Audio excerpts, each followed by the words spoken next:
And sir, paano po kung ang kusina namin ay nasa pagitan siya ng aming kwarto? Ano po ang magandang payo sa akin? Salamat po. So ang nangyari ay kwarto sa kusina at isa pang kwarto ang case na nagtanong.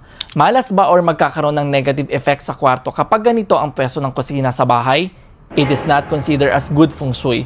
Meaning kapag katabi ng kwarto ay kusina ng bahay, lalong-lalo na kung ito ay napapagitnaan ng dalawang kwarto, hindi ito maganda. Ang energy kasi ng kusina ay yang, meaning active ito or mapusok. Habang ang nasa kwarto naman ay considered as yin, which is restful. So kapag katabi ng kwarto ang kusina ng bahay, this will lead to sleep disturbances and health issues. Nahihirapang matulog ang nasa kwarto. Maaaring maging madalas ang mga bangungot at iba pa.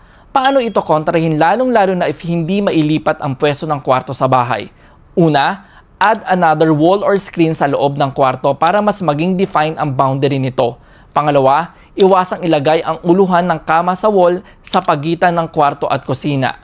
Pangatlo, declutter and organize the bedroom para magkaroon ng mas maayos na daloy ng energy. Sana ay may natutunan kayong bago mula sa amin. Master Michael here, simplifying feng shui for everyone.